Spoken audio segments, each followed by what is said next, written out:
parmi ton peuple. Mais dans l'adoration, ton peuple monte vers toi. Ce matin, nous montons vers toi pour t'adorer ce matin. En intimité, Jésus. Voici ton peuple, Jésus. Assoiffé de toi, Père. Assoiffé de toi, Jésus. Ce matin, nous allons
Alléluia. Vous savez, en ce jour de Pentecôte, c'est un mémorial. Amen. C'est un souvenir. Nous voulons nous remémorer de cet événement. Nous voulons retourner à Jérusalem. Comme si nous étions là-bas. Mais je t'annonce que pendant la Pentecôte, pendant ces temps anciens, toi tu étais, moi j'étais. Amen, amen. Dans le passage auquel on va développer, vous allez comprendre avec moi que nous tous qui sommes là aujourd'hui, nous étions pendant cette époque, pendant que ça se passait. Alléluia. Amen, amen. Alors je voudrais comme ça que tu partages la joie que tu as avec un frère ce matin. Pourquoi? Parce que ça fait une semaine que nous ne sommes pas vus. Amen, amen. C'est pourquoi ce matin je voudrais que tu salues un frère, que tu salues une soeur. Dans le même élan, tu essaies de proclamer des paroles de bénédiction dans la vie de ton frère et dans la vie de ta soeur. Alléluia. Amen, amen. Nous ne sommes pas dans cet endroit de deuil, nous sommes dans cet endroit de joie, dans cet climat de joie. Amen, amen. Alors pendant que tu salues ton voisin, tu proclames des paroles de bénédiction.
Alléluia.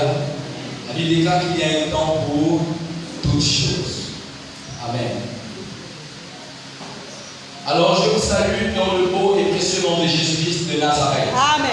Je suis l'ancien rabbin du Togo humain et j'interviens au milieu de cela plusieurs années. Amen, amen.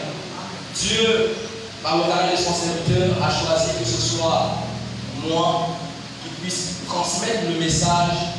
Du moins, c'est l'oracle venu du ciel ce matin. Amen, amen.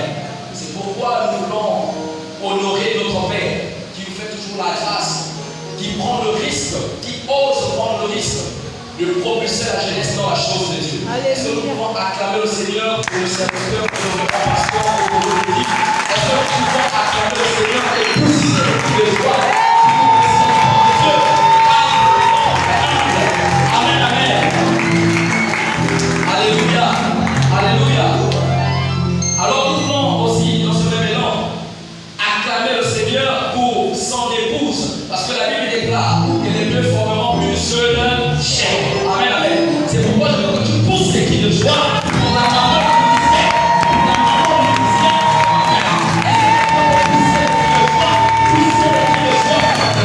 Alléluia. Amen, amen. Alléluia. Je ne saurais commencer mon speech, du moins mon serment, sans présenter ici un couple. Quelqu'un dit un couple. Quelqu'un dit un couple. Alléluia.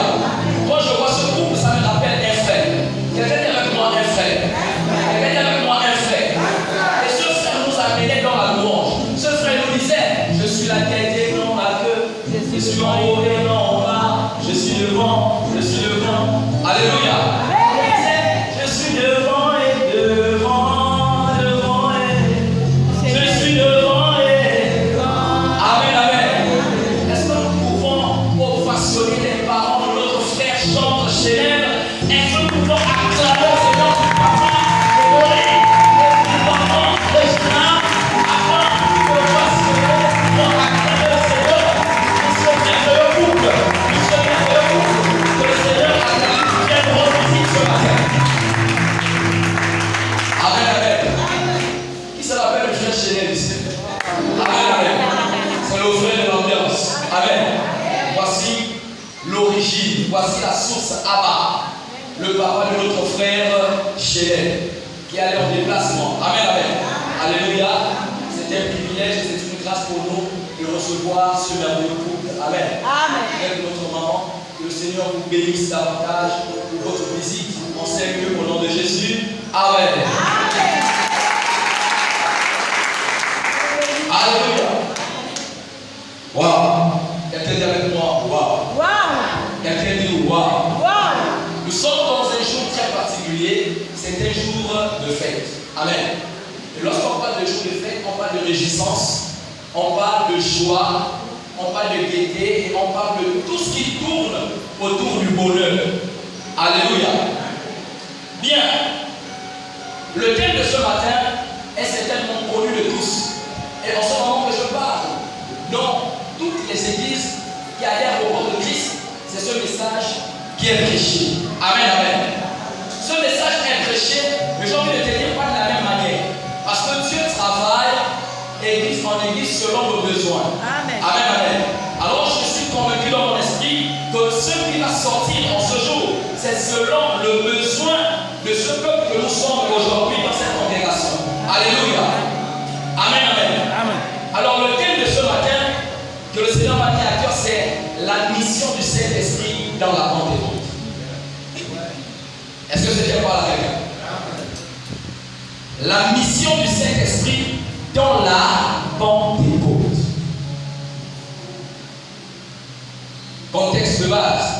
Nous allons prendre le livre de Actes chapitre 2. Amen. À partir du verset 1. Nous allons honorer la parole de Dieu une fois et nous allons poursuivre. Je lisais le livre de Actes, chapitre 2, à partir du verset 1. Est-ce que quelqu'un est là? Amen. Nous lisons la parole de Dieu dans le livre de Actes, chapitre 2, à partir du verset 1. Le jour de la Pentecôte. Le jour de la Pentecôte. Amen, amen. Retenons cette partie. Le jour de la Pentecôte. Qu'est-ce qui s'est passé le jour de la Pentecôte? Ils étaient tous ensemble, dans le même lieu. Tout à coup, il fait du ciel un bruit, comme celui d'un vent impétueux. Et il remplit toute la maison où il était assis. Verset 3. Des hommes, des langages, semblables à des lampes de feu, leur apparurent, séparés les unes des autres, et se posèrent sur chacun d'eux, alors qu'ils recevaient un parfum d'esprit. Ils furent tous remplis du Saint-Esprit et se mirent à parler en autre langue, selon que l'Esprit leur donnait de s'exprimer. Amen, amen. Acclame la parole de Dieu ce matin. Alors tu peux convenablement t'asseoir. Je t'annonce que pendant que tu t'assois sur la toiture de tes ennemis. Amen, amen. Pendant que tu t'assois, la toiture de la maison de tes ennemis se casse au nom de Jésus-Christ de Nazareth. Celui qui croit à cela, la chose arrive dans sa vie. Amen, amen. Alléluia.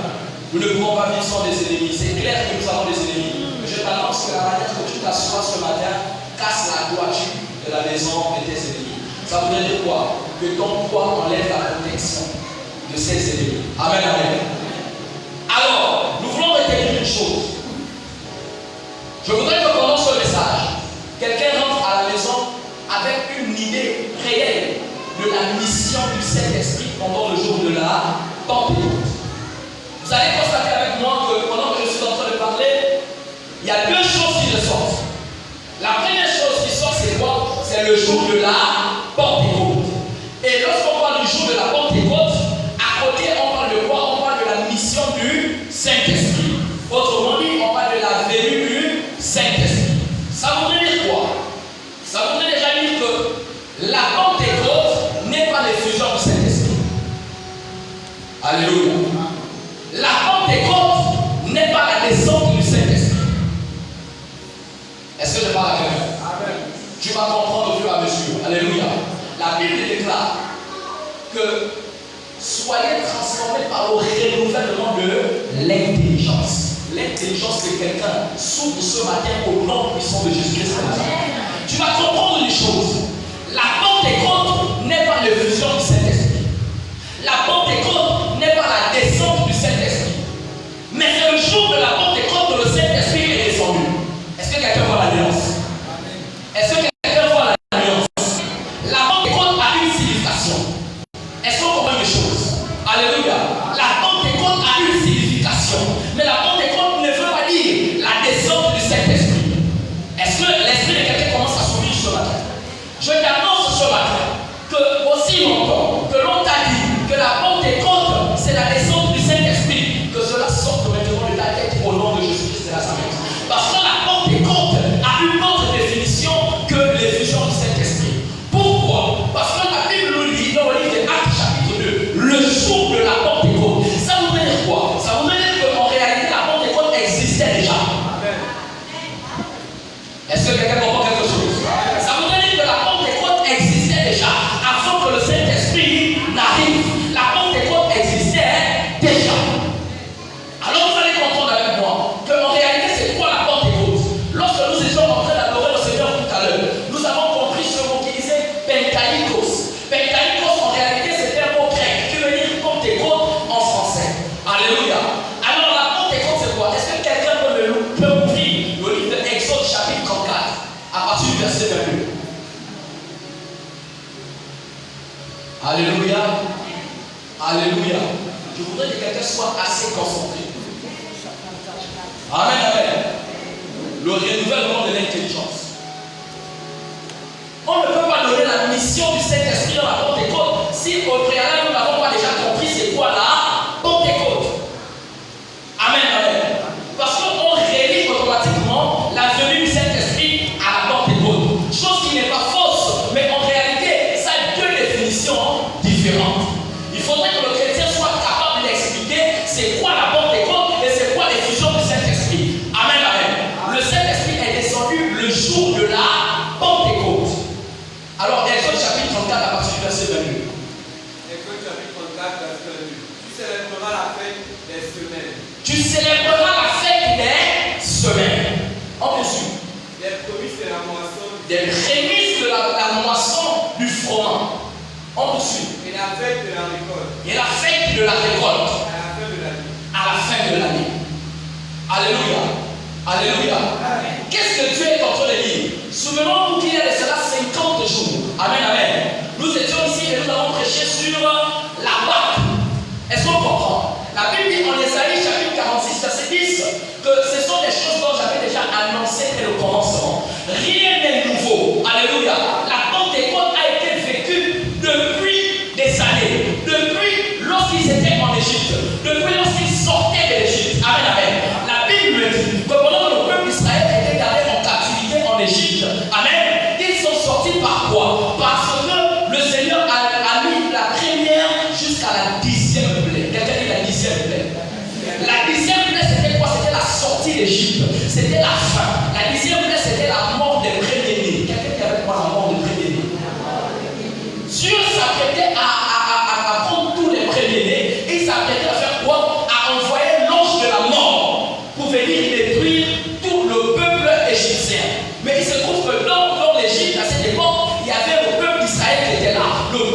l'intervention de Dieu. Et Dieu va dire quoi?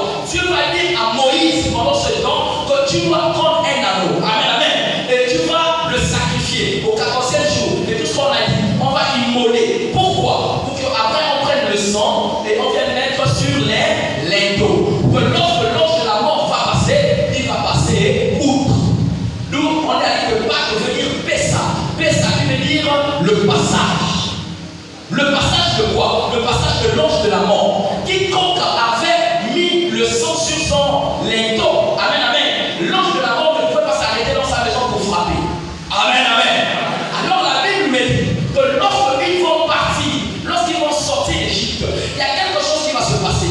La chose qui va se passer, c'est quoi? C'est que Moïse va aller chercher ce qu'on appelle la table de la loi.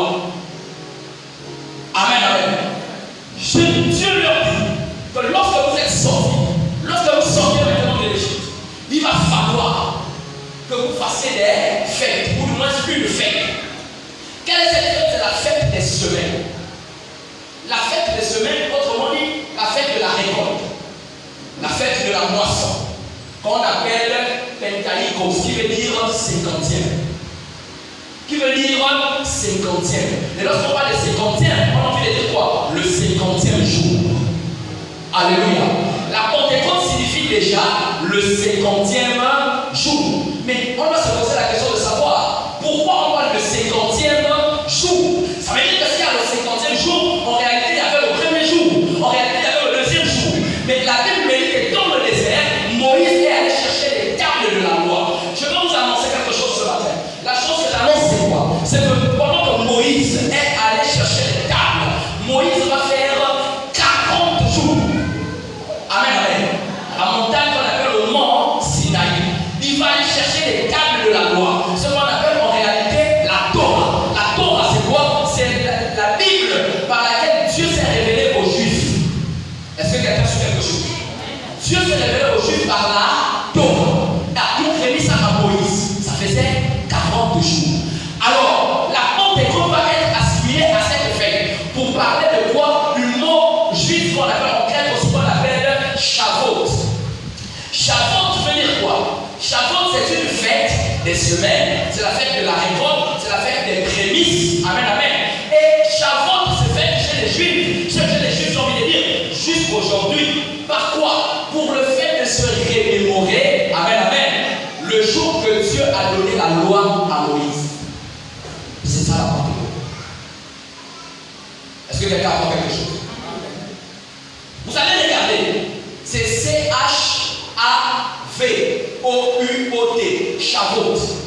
Jusqu'aujourd'hui, ça existe. Donc c'était une fête juive. Alléluia. C'était une fête juive qui, à chaque fois que la période là arrivait, eux devaient se rappeler que, oh, c'était ce jour-là que nous sortions de l'Égypte. Et lorsque nous sommes sortis de l'Égypte, au 40e jour, Dieu a donné la table de la loi, ce qu'on appelle la Torah. Donc pour eux, c'est quoi? C'est un anniversaire de la Torah. Ils se rappellent que pendant ce jour que Dieu nous avait fait sortir de l'Égypte, au 40e jour, il nous avait remis la loi. Et pourquoi? Parce qu'un pays ne peut pas exister sans loi. Amen, amen. Sinon tout le monde peut faire comme dans la cour du roi Péto. Alléluia. C'est pour dire quoi? C'est pour dire qu'en réalité, l'origine même du mot Pentaïkos, qui veut dire 50e, l'origine même du mot Pentecôte en français, en réalité, ils sont l'origine de quoi? Du mot Shavuot. Shavuot qui veut dire la fête des semaines, la fête de la récolte, la fête de la moisson et le remémorial, alléluia, du jour que Dieu a remis la loi à Moïse. Est-ce que quelqu'un suit? Est-ce que quelqu'un suit? Alors vous allez comprendre avec moi. La question qu'il faut se poser maintenant, pour tomber dans le thème de ce matin, c'est alors pourquoi le Saint-Esprit est-il descendu ce jour? Pourquoi c'est le jour-là que le Saint-Esprit a-t-il choisi pour descendre? Pourquoi il a choisi ce jour? C'est la question que je me suis posée. Donc pendant que je méditais, je dis mais pourquoi le Saint-Esprit a-t-il attendu le 50e jour pour pouvoir descendre? Alors pourquoi on dit 50 jours? Parce que Jésus demande aux disciples de rester dans la chambre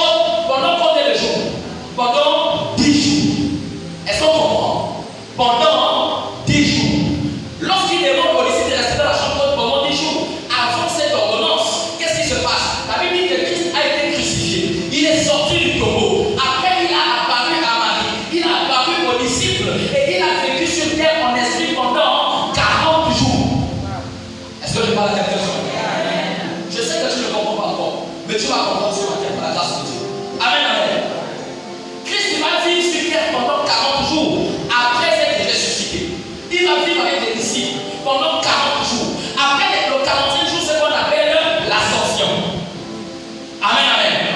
Jésus s'apprêtait à monter à la droite du Père. Quand Jésus part, il dit qu'il serait avantageux pour vous que je m'en aille. Parce que celui qui vient, dans ma version, on l'appelle comment? On l'appelle l'avocat défenseur. Yes. Ah, je parle à quelqu'un qui ne peut pas. Je ne peux pas être l'avocat défenseur. Alléluia. En réalité, le Saint-Esprit, c'est notre avocat. C'est celui qui nous défend. C'est celui que lorsque tu dors, tu as protégé ta maison, tu as dit Saint-Esprit prend le contrôle. Lorsque le diable arrive dans ta maison, le Saint-Esprit se charge. Parce que tu es le maître suprême de tous les esprits. Lorsque un esprit de la nuit vient t'attaquer dans la nuit, le maître des esprits, le suprême des esprits, qui sinon retourne de ta maison, c'est que toi, repousse le petit esprit. Oh, est-ce que je parle à quelqu'un ce matin? La Bible dit que le 45 jours, Jésus va monter. C'est l'ascension. Et il dit aux disciples, restez dans la chambre haute pendant 10 jours. C'est pourquoi vous allez comprendre que dans le monde des numéros, amen, amen, dans le monde des chiffres, dans le monde des chiffres, la définition spirituelle du nombre 10, alléluia, c'est le nombre de la complétude. C'est le nombre de la totalité. Lorsqu'on arrive à 10, en réalité, 11, c'est le recommencement. Pourquoi? Parce qu'on revient à 1, on revient à 2 pour former 12, on revient à 3 pour former 13, on revient à 14, 10, c'est la complétude. Alléluia. C'est la fin, c'est l'achèvement et c'est la totalité. C'est pourquoi Jésus est obligé de dire aux disciples que restez pendant 10 jours. Mais Jésus avait fait un calcul. Quelqu'un a dit un calcul sur la terre. Jésus avait fait un calcul. Pourquoi? Parce qu'il savait que le jour de la Pentecôte veut dire 50e. Donc, les 10 jours plus les 40 jours qu'il avait fait sur terre, ça devait faire 50 jours. Afin de savoir si tomber le jour de la Pentecôte, il va tomber au 50e jour. Alléluia. Alléluia. Maintenant, tu vas te poser la question de savoir pourquoi le Saint-Esprit choisit le 50e jour. Ah, les mots là-dedans, voici pourquoi le Saint-Esprit choisit le 50e jour.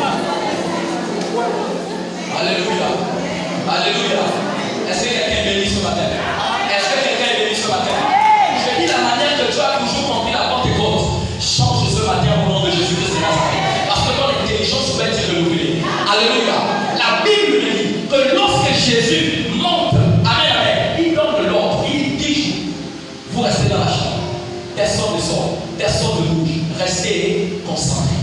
Pourquoi? Parce que j'ai une promesse que je vous ai donnée. Quelle est cette promesse? La venue du Saint-Esprit. Vous connaissez comment Jésus lui-même appelle la dimension Saint-Esprit?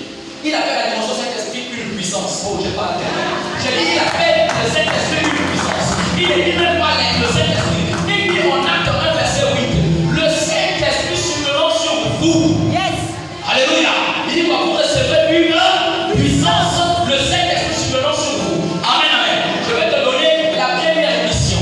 Lorsque le Saint-Esprit descend, c'est pour que tu sois un témoin de Jésus. Yes. Pourquoi? Parce que la Bible déclare que vous recevrez une puissance, le Saint-Esprit survenant sur vous. Et là maintenant, vous serez des témoins. Où? À Jérusalem, à Judée, dans la Samarie et dans l'extrémité de la terre. La première mission du Saint-Esprit. Lorsque quelqu'un dit que j'ai le Saint-Esprit, si tu n'es pas un évangéliste déclaré, en réalité tu n'as pas le Saint-Esprit. Oh, je te parle à quelqu'un ce matin. Celui qui a le Saint-Esprit, la première chose qui perturbe son esprit, qui dérange son corps, c'est l'évangélisation. Pourquoi? Parce que Jésus donnait le Saint-Esprit pour être un témoin de Jésus. Non, tant que tu n'es pas témoin de Jésus, je crains que tu dises aux gens,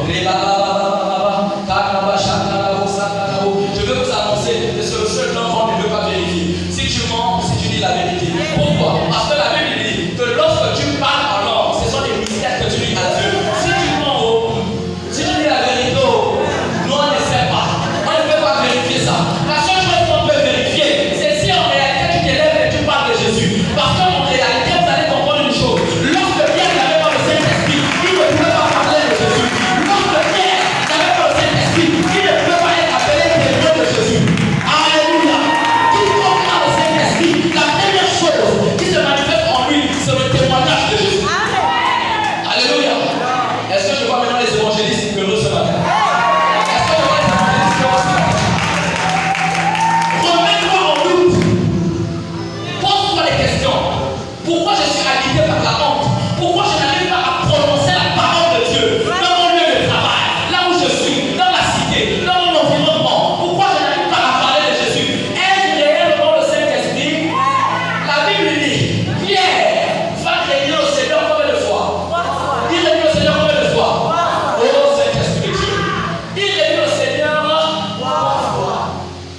vous allez comprendre une chose.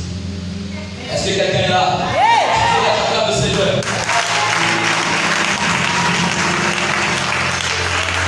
La première mission du Saint-Esprit, c'est quoi? C'est de te rendre témoin de Jésus. Si tu n'es pas témoin de Jésus, en réalité, tu n'as pas le Saint-Esprit. Arrêtons de dire par la puissance du Saint-Esprit, les brosakantababo, les bababa. Oui, tu peux parler comme ça, mais on t'attend sur le terrain. C'est sur le terrain qu'on t'attend. Parce qu'en réalité, la Bible dit que ce jour, lorsque le Saint-Esprit est souvenu sur eux, la première chose que les disciples ont fait, c'était quoi? C'était de sortir de la chambre. Et lorsqu'ils sont sortis de la chambre, quelque chose s'est passé. Celui qui avait dit, je ne le connais pas, je ne connais pas Jésus. La Bible dit, celui qui a pris le discours, et il a converti ce jour environ 3000 âmes. Pourquoi? Parce qu'en réalité, ce n'était pas Pierre qui avait désigné Jésus. Je vais t'annoncer quelque chose. Ce n'était pas Pierre qui avait désigné Jésus. C'était Simon qui avait désigné Jésus. Alléluia. Parce que pour Jésus, Simon n'était pas Pierre. Et Pierre n'était pas Simon. C'est pourquoi il dit, le jour que tu seras converti, tu vas affermir les autres. Jésus savait que c'était Pierre qui devait soutenir les autres. Jésus savait que le jour de la Pentecôte, c'était Pierre qui devait parler pour les autres. Alléluia. Et puis il y a quelque chose qui m'a étonné. Amen, amen. La Bible dit une chose. La Bible dit qu'il faisait quelle heure? Il faisait 9h du matin. Lorsque le Saint-Esprit rentre sur toi, le premier mouvement, le premier geste, c'est que tu es ivre. C'est que tu es ivre. Et quand tu es ivre, tu n'arrives pas à te contrôler. Ephésiens chapitre 6, à partir du verset 18, la Bible déclare que lorsque quelqu'un est rempli du Saint-Esprit, lorsqu'il prie, l'intelligence humaine devient stérile. C'est comme si c'était quelqu'un qui dit parce qu'il a envie de dire ça en français. Mais il ne peut pas dire ça en français. Pourquoi? Parce que l'intelligence humaine est déjà morte. L'intelligence humaine devient stérile. L'intelligence humaine devient stérile. Alléluia.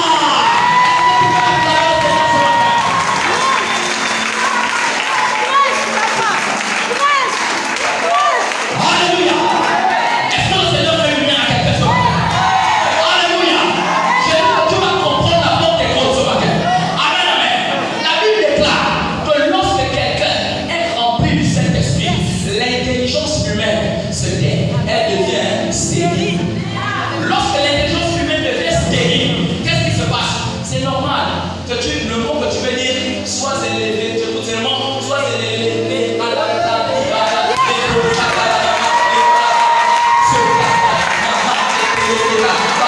Pourquoi? Parce qu'en réalité, l'intelligence humaine ne peut pas dire ça. L'intelligence humaine ne peut pas dire ça. Il faudrait que le Saint-Esprit puisse monter en toi. Ah, je ne vais pas la répéter sur la terre.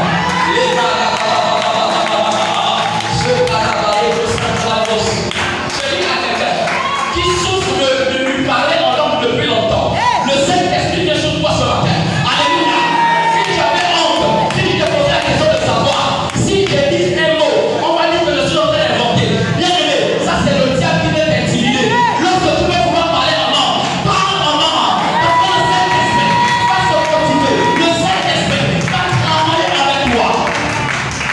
Oh, est-ce que je parle à quelqu'un ce matin? Le jour de la Pentecôte, c'était un jour assez différent. Maintenant, je vais recommencer. Je vais te dire ce matin, pourquoi le Saint-Esprit choisit-il le jour de la Pentecôte? Je vous ai dit Shavuot. Venez que c'est le souvenir, n'est-ce pas, de la table de la loi, ce qu'on appelle la Torah. Amen. Et vous allez comprendre que ce jour, pour les Juifs, c'était la fête de la Pentecôte, le 50e jour. Le Saint-Esprit, dans son omniscience, ça veut dire dans sa capacité de réfléchir, il s'est dit, comme Jésus est venu mourir pour nous faire entrer dans une nouvelle ère. Quelqu'un dit une nouvelle ère. On appelle l'ère la dispensation de la grâce. En réalité, vous allez comprendre avec moi, lorsque Dieu donne les tables de la loi à Moïse, c'est le jour de la Pentecôte. Amen, amen. Mais il se trouve que Jésus est venu faire quoi? Pas pour abolir la loi, mais pour la accomplir. Alors je vais t'annoncer une chose. L'œuvre accomplie de Christ, c'est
il se forme un corps pour vivre la réalité de l'être humain vit, afin de comprendre le problème. Mais si j'ai le corps de l'être humain, pourquoi il n'arrive pas à supporter?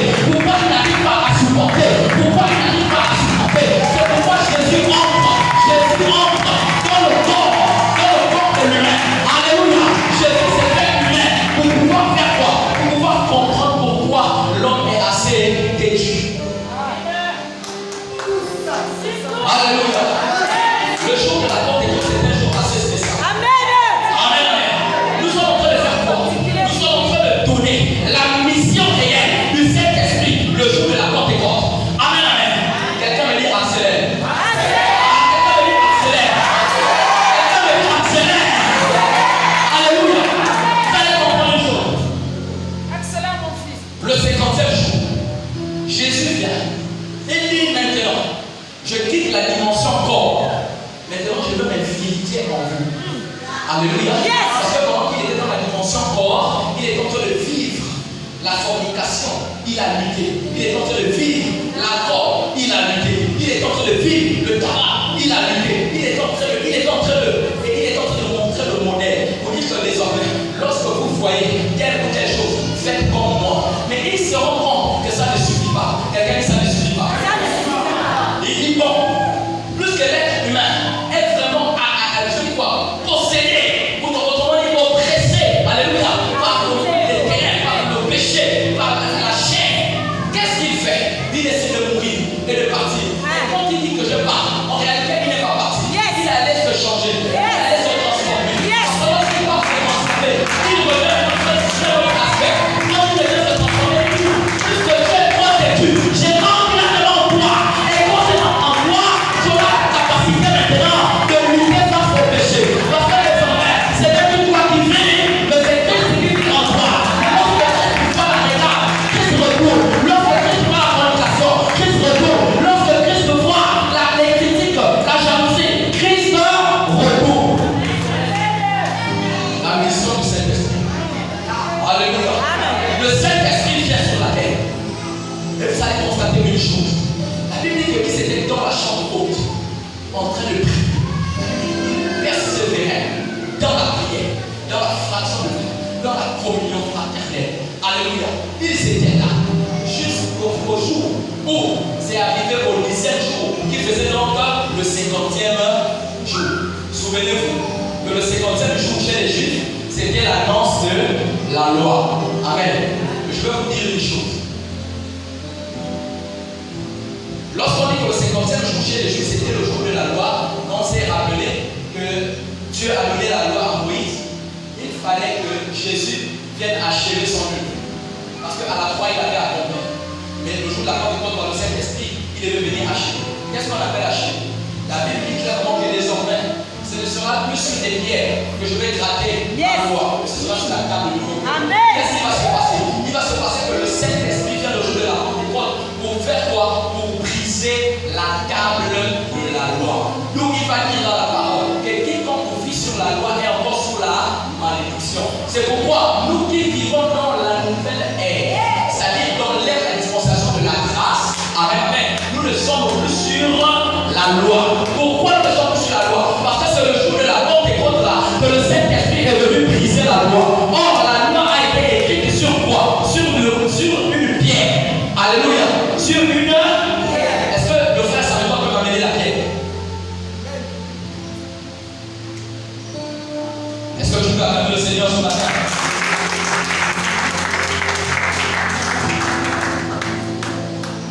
Voici ce qui va se passer. Moïse entre, il monte sur le mont Sinaï. Lorsqu'il arrive sur le mont Sinaï, le Seigneur, Dieu le Père, dans sa divinité, fait quoi?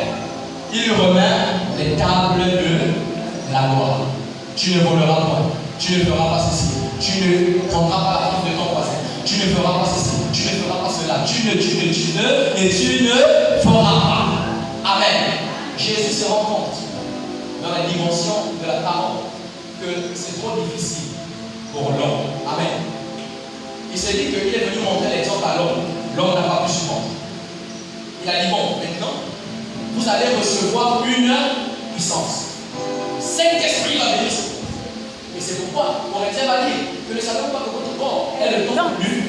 Donc ça veut dire qu'en vérité, là où nous sommes, nous transportons le Saint-Esprit. Alléluia. Amen. Alléluia. Amen. Et lorsqu'on t'envoie au Saint-Esprit, on est quoi? On est témoin de Jésus. Amen. Alors ça veut dire quoi? Que les Juifs se rappellent de cette pierre. Et puis ils fêtent en faveur de ça. Est-ce qu'on comprend? Mais plus que Jésus est déjà venu mourir, qu'est-ce que Jésus veut faire? Jésus veut casser la pierre. Je veux vous dire une chose. La Bible dit que, en Exode, je veux regarder le verset, je vous donne, et vous allez comprendre une chose, que Dieu écrit la loi sur le caillou avec son doigt. Amen. La Bible dit que Dieu a écrit la loi sur les pierres avec son doigt. Amen, amen. Et il donne la carnet de la loi à Moïse. Jésus est déjà passé par la croix. Il a déjà souffert. Il a déjà accompli. Mais il manque l'achèvement. Il doit maintenant achever toute la loi. Amen. Qu'est-ce qui va se passer? Je veux vous dire, en science, il est dit clairement que la roche mère, ce qu'on appelle la roche mère, c'est quoi? C'est la pierre. Amen. Dieu a écrit sur la avec le doigt. Amen. Qu'est-ce qui va se passer? Il va se passer que le jour de la Pentecôte, que le Saint-Esprit a choisi de descendre pour venir briser la loi, venir achever la loi, le Saint-Esprit vient faire quoi? Il vient briser ça. Comment? Pourquoi je le dis? Parce que vous voyez les deux pierres. En science, on dit que la roche mère, lorsqu'elle se casse, elle devient le sable. Amen, amen. Regardez ce qui se passe. Voici la roche mère. Le Saint-Esprit vient pour travailler. Mais voici ce qui se passe. Est-ce qu'on voit le sable? Est-ce qu'on voit le sable? Alléluia. Maintenant, on voit le sable, n'est-ce pas? Et vous allez vous souvenir avec moi de la femme adultérienne. Lorsqu'on a attrapé en flagrant délit, on a caché l'homme. Parce que l'adultère ne se passe pas seul. On le fait par le nu. Amen, amen. On a pris la femme et on l'a déposée. Alléluia. Quand Jésus arrive, il faut lui poser la question. Voici ce que la loi de Moïse dit. Quiconque on attrape en flagrant délit d'adultère doit être lapidé. Ça, c'est la loi de Moïse. C'est la loi de Moïse. Écrite par le doigt de. Qu'est-ce qui va se passer ce jour? La Bible le dit clairement que Jésus, on pose la question à Jésus. Maintenant, qu'est-ce qu'il faut faire? La Bible dit qu'il répondit par le silence. Ensuite, il est descendu. Et lorsqu'il descend, la Bible dit qu'il prend son doigt, il cuit sur le sable. Qu'est-ce que j'ai envie de dire? Qu'en vérité, la loi venait d'être brisée. Pourquoi? Parce que quand la loi venait d'être brisée, elle est déjà le sable. C'est pourquoi Jésus, dans le verset, a écrit sur le sable. La Bible dit clairement que Jésus prend le doigt. Donc c'est le même doigt là. Puisque dans la dimension de Jésus, il était Dieu, il récupère le même. Il reprend le même doigt de Dieu. Puisque il est Dieu sur terre. Il est Dieu pour changer. Il est Dieu pour ne pas te condamner. Là où la loi t'avait condamné, Jésus vient pour te délivrer. Jésus vient écrit sur le sable. Jésus vient écrit sur le sable.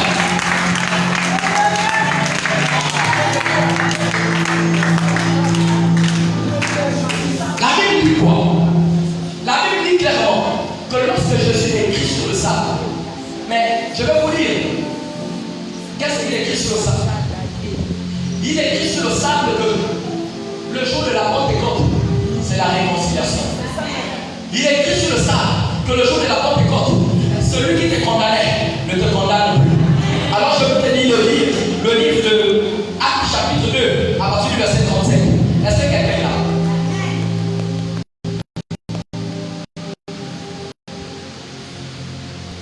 Actes chapitre 2, verset 37.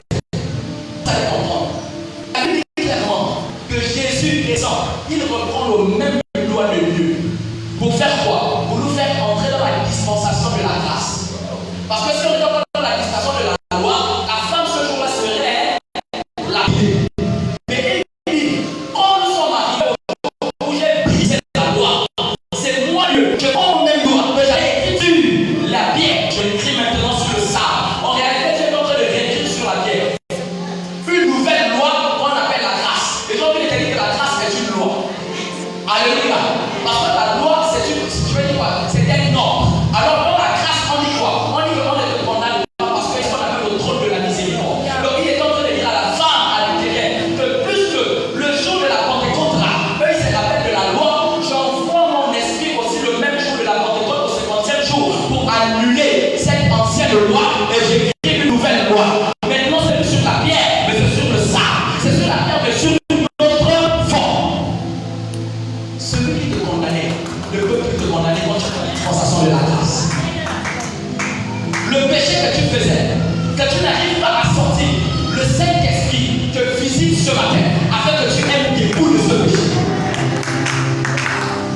Je dis, il est le Dieu de l'inattendu.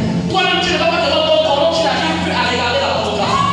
Toi-même, tu n'arrives plus à rendre compte, on appelle ça les détails. Quand le Saint-Esprit vient sur toi, il t'enseigne. Quand tu enseignes, il y a des malaises. Tu ne peux plus aspirer n'importe quel parfum. Lorsque tu arrives devant, tu arrives devant la réclame, ça te dérange. Quand tu arrives devant les images posées, ça te dérange. Quand tu arrives devant, je vais dire quoi, les amis braqueurs, ça te dérange. Pourquoi? Parce que tu as été maintenant enseigné par l'épicaïsme. Quand l'épicaïsme t'enseigne, il y a la dimension de détester ce que tu aimais avant. Alléluia. Tu arrives dans un groupe où c'était tout le temps les critiques, où c'était tout le temps la jalousie, où c'était tout le temps la calomnie. Dès que tu arrives dans cet endroit, tu n'es plus à l'aise comme la femme enceinte. Tu n'es plus à l'aise comme la femme enceinte. Pourquoi que ça te donne? Parce qu'en réalité, dans l'église, il n'y a jamais eu les hommes. Amen. Même ceux qui disent que la femme ne prêche pas, il y a un problème. Ils ne savent pas que dans la dimension du réma, il n'y a jamais eu des femmes. Il n'y a jamais eu d'hommes, j'ai envie de dire, dans l'église. Pourquoi? Parce que Christ dit clairement qu'il viendra chercher son épouse. Il n'a pas dit qu'il viendra chercher son époux. Lorsqu'il vient, en réalité, nous sommes tous des femmes. Nous sommes en réalité la femme de Christ. Et lorsque Christ vient chercher son épouse, cette épouse doit apprêter quoi? Sa lampe qui doit toujours avoir l'huile. Amen, amen. Elle doit toujours être propre. Et sa robe doit être tellement blanche jusqu'à ce qu'on ne trouve ni ride, ni rien de semblable. Alléluia. C'est ça. Donc, dans la dispensation de la grâce, celui qui est condamné ne peut plus être condamné. J'étais en train de lire le verset de Actes chapitre 2 à partir du verset 37. Qu'est-ce que la parole de Dieu nous dit? La parole de Dieu nous dit Actes 2 à partir du verset 37. Après avoir entendu ce discours, quel est le discours? Nous sommes toujours dans la Pentecôte. Amen. Pierre était venu parler. Il était venu parler, il était venu dire, parce que le peuple disait que les gens que vous voyez là, ils sont ivres. Ils ont pu le faire pendant à 9h. Les personnes peuvent être bourrées comme ça. Pierre arrive et lui dit non, ces personnes que vous voyez là ne sont pas ivres. C'était ce discours. Mais la Bible dit, après avoir entendu ce discours, qu'est-ce qui se passe? il eut le cœur vivement touché. Il eut le cœur vivement touché. Le remords et l'anxiété. Oui. Et ils dirent à Pierre et aux autres apôtres, Oui. hommes, frères, que ferons-nous? C'est dans le livre de Actes chapitre 2, verset 37. Ok. Je veux prendre le verset qui nous dit, je veux regarder, je vous donne, le verset qui nous dit que Pierre dit clairement qu'il vous l'avez renié. Pierre s'exempte. Amen. Essayez de regarder ça. Vous l'avez renié. Pierre dit maintenant que ce sont les autres qui ont renié Jésus. Est-ce que vous vous rendez compte que Pierre aussi vraiment qui a renié Jésus? Qui a renié Jésus? Le jour là qui a renié Jésus, lorsqu'on est venu poser la question à Pierre, il a dit quoi? Je ne connais pas, même entendu parler. Rien. Est-ce qu'on comprend une chose? Mais je peux t'annoncer que oui, c'était Simon avec la main. Mais comprenez une chose, lorsque Pierre est maintenant rempli du Saint-Esprit, il accuse les autres. Il dit, vous l'avez renié. Ça veut dire que Pierre oublie son histoire. Automatiquement, il oublie son histoire. Mais je peux te dire pourquoi Pierre oublie son histoire. Parce que lorsque une personne accepte Jésus, lorsqu'une personne se convertit à Jésus, elle devient une nouvelle créature. Les choses anciennes sont passées. Toutes choses deviennent nouvelles. La Bible parle de la mentalité spirituelle qui change. Donc, en réalité, c'est pas que l'ancien humain n'est pas pu venir au milieu pour dire que sa vie a changé. Non, c'est la mentalité qui a changé. En réalité, Pierre souffrait de l'Alzheimer. L'esprit de Pierre souffrait maintenant de l'Alzheimer parce qu'il n'était pas, en fait, il ne se rappelait pas de ce qu'il avait dit. En fait, c'était même pas lui. Parce qu'à cette époque, en réalité, il n'était pas converti. La Bible dit que quand tu seras converti, tu vas affermir les. Alléluia. C'est pourquoi je veux vous dire une chose. Ce n'est pas parce qu'on a plongé dans le baptême des eaux qu'on est converti. Alléluia. La conversion dépend que le Saint-Esprit entre en nous. C'est ce que Jésus dit à Nicodème. Il dit à Nicodème, clairement quoi? Il faudrait que tu renaisses de nouveau. Pourquoi? Par le canal du Saint-Esprit. Alléluia. Il faut être né d'eau et d'esprit pour acquérir le royaume des cieux. Amen, amen. Alléluia. Alléluia. Donc la contemplation du Saint-Esprit pendant la Pentecôte, c'était de venir nous rendre des témoins de Jésus. Premièrement. Deuxièmement, le Saint-Esprit vient pour faire quoi? Il vient pour accomplir la promesse que Joël avait prophétisé. Est-ce qu'on comprend? En Actes chapitre 2, verset 15, la Bible nous dit clairement que Pierre vient devant le peuple et puis il dit, tout ce que vous voyez là, c'est la première partie de la prophétie que Joël avait donnée. Il avait dit dans les derniers temps, je reprendrai de mon esprit sur toute chair. Mais écoutez ça, je me suis posé la question de savoir, si on dit que ça c'est la première partie, ça veut dire qu'en réalité il y a une deuxième. Alléluia. Et la deuxième partie c'est quoi? C'est quand nous serons dans les derniers.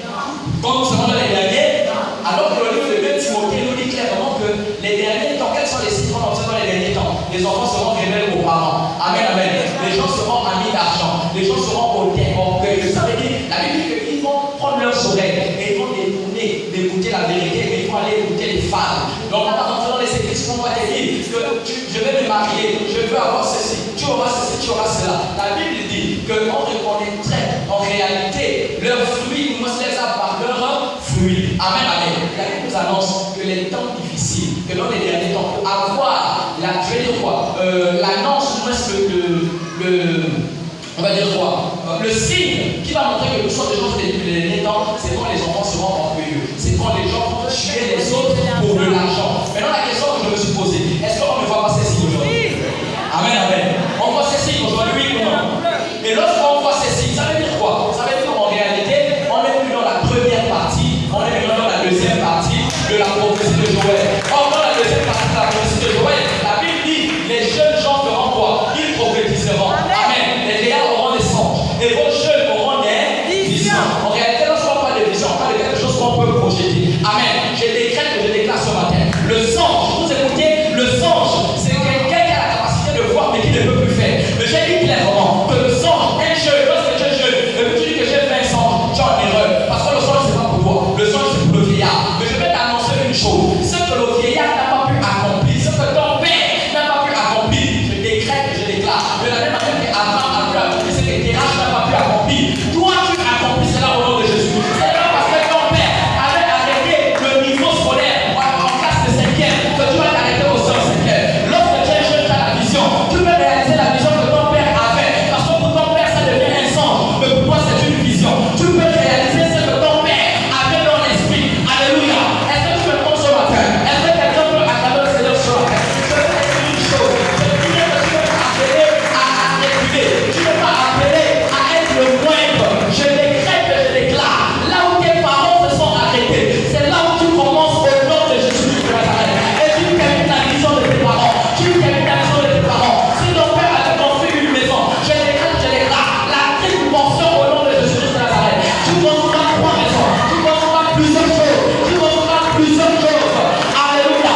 C'est ça le jour de la Pentecôte. Là où ta mère avait commencé un commerce et puis elle a été dévalisée. Là où elle a commencé un commerce, ça n'allait plus. Je décrète, je déclare. Tu deviens la fériste de ta maison. Au nom puissant de Jésus de Nazareth. Pour que tu puisses maintenant être le pilier. Que tu puisses être l'élément fondateur même. Le pilier de ta famille. Au nom de Jésus. C'est parce que tu as mis les pieds en Seigneur que la chose t'arrive au nom de Jésus. Alléluia. Alors je vais terminer avec ça. Est-ce que vous savez que quand le Saint-Esprit est dans la maison de quelqu'un, ou bien quand le Saint-Esprit est en quelqu'un, les sorciers témoignent. Les sorciers témoignent. La Bible me dit clairement, dans le livre de Genèse, la Bible parle de Laban et Jacob. Vous savez, au moment où ils devaient se séparer, Laban est venu supplier Jacob. Il dit, s'il te plaît, ne sors pas de ma maison. Pourquoi? Parce que j'ai appris par divination que si je suis riche, c'est parce que tu es dans ma maison. Est-ce qu'on comprend quelque chose? Est-ce qu'on comprend quelque chose? Si je suis riche, c'est parce que tu es dans ma maison. Le jour que tu vas sortir de ma maison, regarde la pauvreté dans ma maison. Le sorcier est obligé de descendre à genoux pour supplier le serviteur de Dieu. Que s'il te plaît, reste encore un peu. Je vais t'annoncer ce matin qu'il y a des copines qui te collent. Non pas parce que tu es belle, mais parce qu'en réalité, le Saint-Esprit envoie active la vie dans leur vie. C'est parce que vous allez vous rendre compte qu'il y a des amis qui n'arrivent pas à vous lâcher. Parce que vous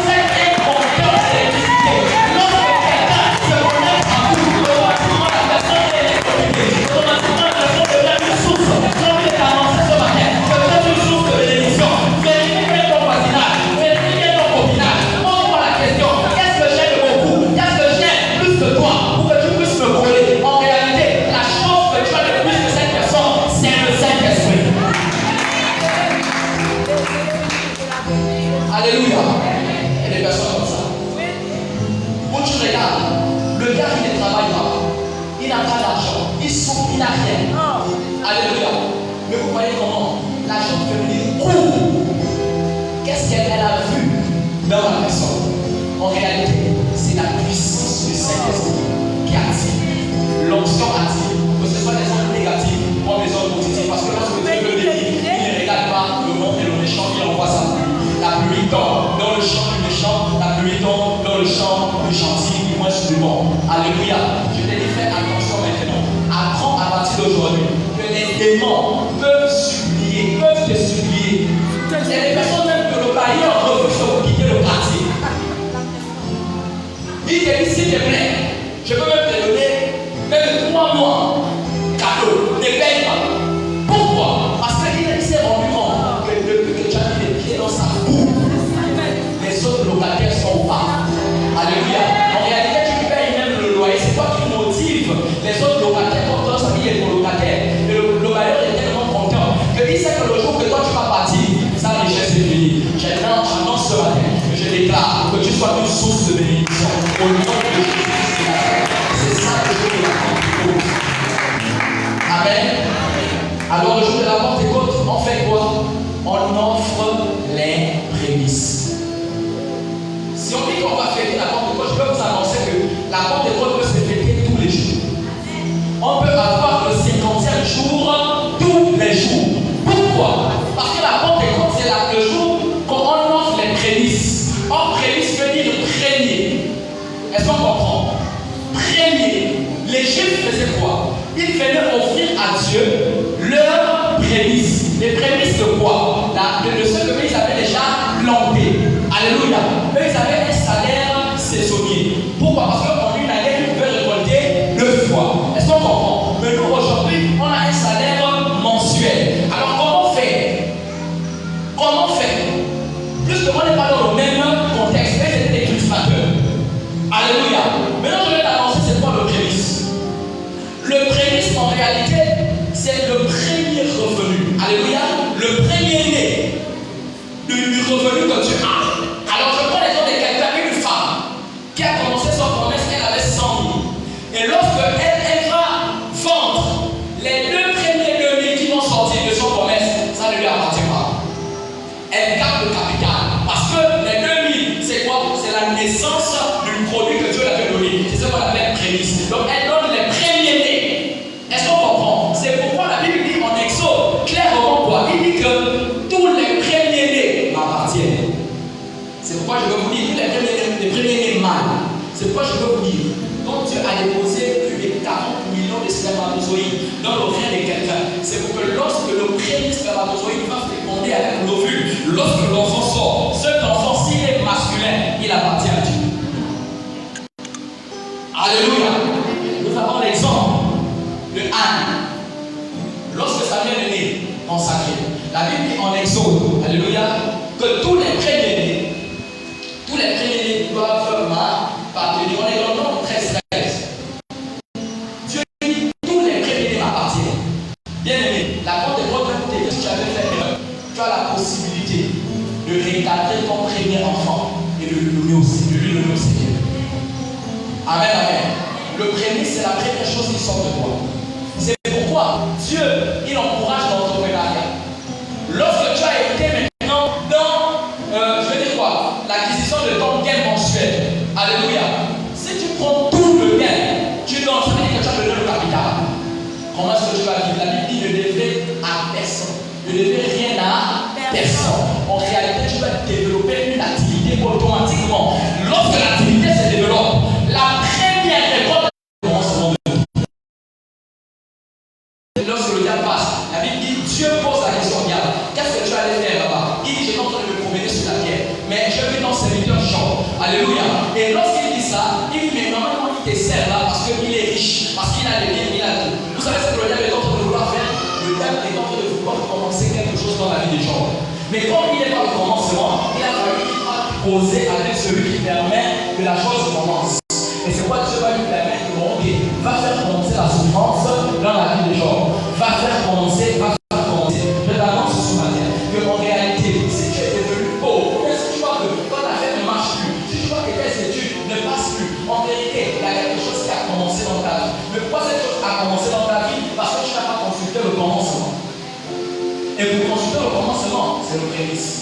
Amen. Le dimanche, on ne travaille pas.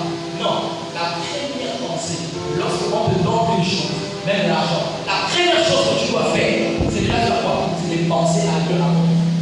Avant de penser à ton taxi, c'est de penser à Dieu. Vous allez voir qu'aujourd'hui, les gens peuvent payer la Bible. Payer la Bible. En réalité, on ne paye pas la Bible. On donne la Bible. Amen. Amen. Pendant cette époque, lorsqu'on parle de Bible, la Bible dit clairement que Moïse était le chef d'Israël. Qu'est-ce qu'il faisait pendant ce temps? Il était en train de diriger le peuple d'Israël. Quand il dirigeait le peuple d'Israël n'était pas une église. Le peuple d'Israël était un pays. Ça veut dire quoi? Il y avait des fonctionnaires dans ce pays-là. Il y avait des fonctionnaires appelés les Lévites. Donc les gens devaient payer ce qu'on appelle la taxe. Vous voyez, des impôts. Donc le peuple était contraint de payer ça. Amen. C'est comme vous allez voir qu'il y a des personnes qui sont dans la catégorie de payer la Bible et qui ne reçoivent pas les bénéfices. Et pourtant tu es rigolo, mais vu que tu as l'esprit dans ton idée, tu as l'esprit que je suis en train de payer, il y a un problème. On donne la Bible. C'est pourquoi vous allez voir la banque des pauvres. Dieu donne l'ordre. Il dit vous allez venir offrir vos prémices. Il n'y a pas dit payer. On parle de paie, c'est quand c'est la taxe, et là c'était la loi. Parce que le pays devait bien fonctionner. Parce qu'en réalité, les maires devaient avoir leur part. Parce que les champs devaient avoir leur part. Parce que. Mais je vous dis la vérité. Le jour de la banque des pauvres, Jésus vient pour que tu donnes ta vie avec amour. Sans regret. Alléluia. C'est là où les églises de Dieu s'ouvrent. Amen. La mission du Saint-Esprit, c'est de convaincre l'esprit qui te dit de ne pas donner, de sortir du ton corps. C'est là la mission du Saint-Esprit. Lorsque l'esprit de Dieu te convainc au-delà de ton réalité, que je ne dois pas payer, je dois donner, parce qu'en réalité, j'aime le Seigneur. J'aime le Seigneur. Il est là pour moi. Il fait tout pour moi. Il est là pour moi. Je dois penser à lui en tout moment, en premier lieu, parce que je sais qu'en réalité, il y a deux cycles. On ne peut pas quitter ici, alléluia, et aller au ciel sans passer par la mort. Donc on ne peut pas quitter le ciel pour venir sur la terre sans passer par la naissance. Mais tu dois quand même reconnaître la personne qui te permet de faire ce cycle. Monter, descendre. C'est à cause de ça qu'on donne la vie avec amour. Alléluia. Est-ce que quelqu'un a compris quelque chose ce matin? Est-ce que quelqu'un a compris? Je voudrais simplement que nous nous levons et nous puissions bénir le Seigneur pour cette parole. Alléluia. Alléluia. Pourquoi j'ai parlé des prémices de Dieu? Parce que la Pentecôte est reliée à ça. Amen. Les Juifs amenaient des fruits, ils amenaient les pommes, ils amenaient les ananas, ils amenaient beaucoup de choses. C'était leur manière de payer. Mais nous, aujourd'hui, si nous disons que nous voulons vivre la Pentecôte, on n'a pas besoin d'attendre le mois de juin. Est-ce qu'on comprend? Parce qu'on peut vivre la Pentecôte à tout moment, qui veut dire donner les prémices. Toutes les fois que tu as une activité, la première chose qui ressort de cette activité ne t'appartient pas. Ça appartient au Seigneur. Et pendant que tu es en train de donner, tu es en train de fêter la Pentecôte. Est-ce que quelqu'un a compris quelque chose? Alléluia. Alléluia. Amen. Alléluia. Amen. Alléluia.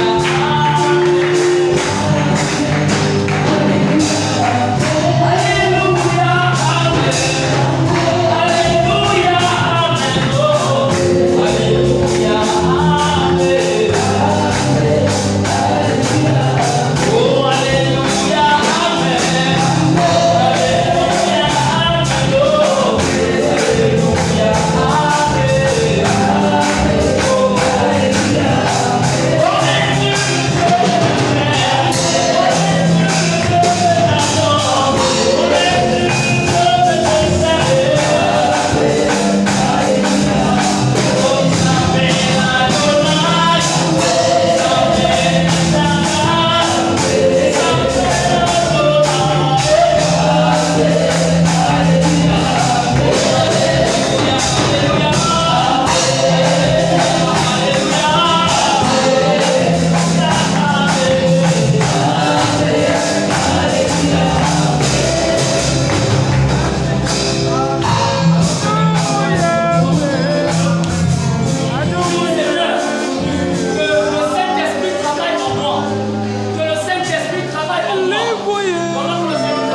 Est-ce que je peux attraper quelqu'un, s'il vous plaît? Attrape quelqu'un.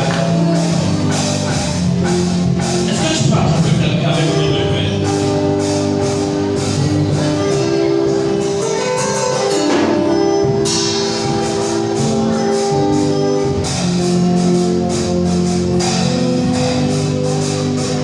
Cherche un partenaire, s'il te plaît.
S'il te plaît, attrape ton frère et ferme tes yeux.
merci. Toi le Dieu fidèle.